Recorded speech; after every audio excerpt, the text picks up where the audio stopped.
வணக்கம், நான் உங்க friend Jaya Srinivasan. Welcome to veggies recipe. இன்னைக்கு நம்ம வெஜ்ஜீஸ் ரெசிபி கிச்சன்ல அமாவாசைக்கான ஒரு பலகாரம் ரெசிபி பார்க்க போறோம். பச்சரிசி யூஸ் பண்ணி வெந்தய தேங்காய் தோசை. இந்த வெயில் காலத்துக்கு ஏத்த ஒரு குளிர்ச்சியான ஒரு டிஃபன். வெந்தயம் தேங்காய் இது ரெண்டுமே வயிற்றுக்கு ரொம்ப நல்லது. பச்சரிசி சேர்க்கறதுனால அமாவாசை மட்டும் இல்ல, மற்ற எந்த விரத நாட்கள்லயும் நம்ம டிஃபனா சாப்பிடலாம். நல்ல சாஃப்டா, டேஸ்டியா, வாசனையா, மெத்து மெத்துன்னு சூப்பரா இருக்கும். உளுத்தம்பருப்பு எதுவுமே இதுல நம்ம சேர்க்க வேண்டிய அவசியமே இருக்காது. உளுந்து இல்லாமலே இது அந்த அளவுக்கு சாஃப்டா இருக்கும்.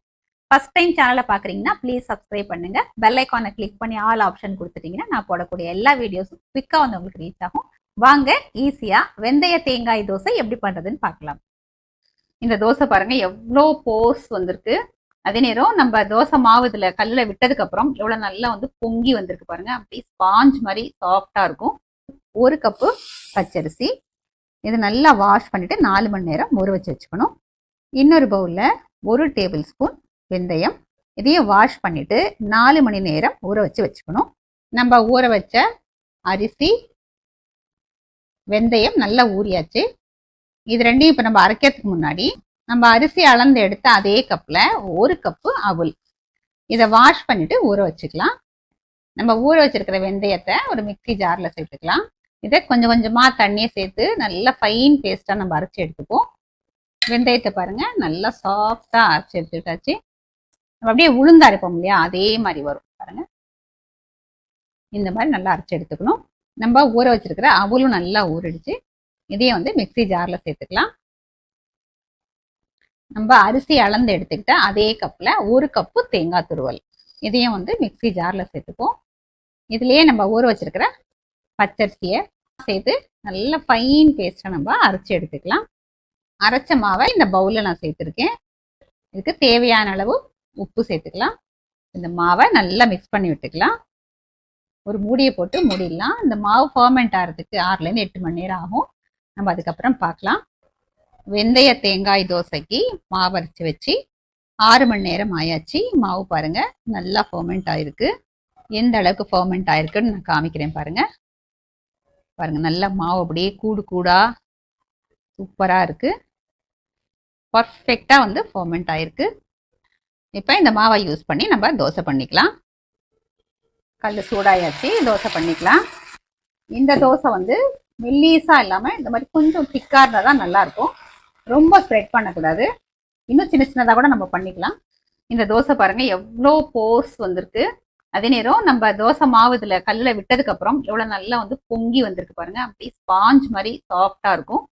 இந்த தோசைக்கு ரொம்ப எண்ணெயும் தேவையில்லை, கொஞ்சமா எண்ணெய் விட்டா போதும். இந்த மாதிரி போர்ஸ் வந்ததுக்கு அப்புறம் இந்த எண்ணெய் விட்டுறோம் இல்லையா, அதுக்கப்புறம் ஸ்டவ் ஃப்ளேமை சிம்ல வச்சுட்டு மூடியை போட்டு மூடிடலாம். இது மூடி போட்டதுக்கு அப்புறம் 2 நிமிஷத்துல வெந்துடும். பாருங்க அழகா வெந்திருக்கு. இந்த தோசையை நம்ம திருப்பி போட வேண்டாம், அப்படியே எடுத்துக்கிட்டாதான் நல்லா சாஃப்டா இருக்கும். பாருங்க நல்லா போர்ஸோட எவ்வளோ பார்க்கறதுக்கு சூப்பரா சாஃப்டா இருக்கு. இந்த சைடு நல்லா கோல்டன் கலர்ல ப்ரௌனா இருக்கும். ஆனா இது மொறுமொறுன்னு இருக்காது, சாஃப்டா தான் இருக்கும். இதே மாதிரி எல்லா தோசையும் நம்ம பண்ணி எடுத்துக்கலாம். ஹெல்த்தி அண்ட் டேஸ்டியான வெந்தய தேங்காய் தோசை சர்விங்க்கு ரெடி.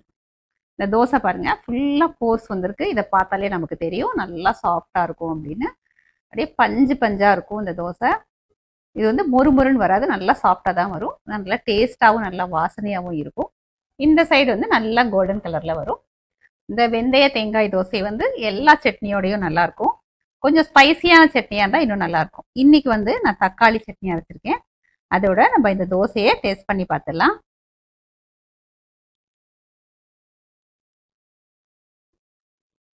சூப்பராக இருக்கு, நல்லா சாஃப்டா இருக்கு. நல்ல தேங்காய் வாசனையோட வெந்தய வாசனையோட அருமையா இருக்கு. நம்ம பச்சரிசி சேர்த்து பண்ணதுனால அமாவாசை ஏதாவது விரத நாட்கள்ல இந்த டிஃபன் நம்ம தாராளமா பண்ணிக்கலாம். நம்ம வெந்தயம் தேங்காய் எல்லாம் சேர்த்து அரைச்சதுனால நல்ல குளிர்ச்சியாகவும் இருக்கும், உடம்புக்கும் ரொம்ப நல்லது. இதே மாதிரி இதே மெத்தட்ல இந்த வெந்தய தேங்காய் தோசையை நீங்க ட்ரை பண்ணி பாருங்க. செம்ம சாஃப்டா செம்ம சூப்பரா வரும். எப்படி வந்ததுன்னு கமெண்ட்ல சொல்லுங்க. லைக் பண்ணுங்க, உங்க ஃப்ரெண்ட்ஸ் அண்ட் ஃபேமிலியோட ஷேர் பண்ணுங்க. புது ரெசிபியோட நாளைக்கு நான் உங்களை மீட் பண்றேன். தேங்க்ஸ் ஃபார் வாட்சிங்.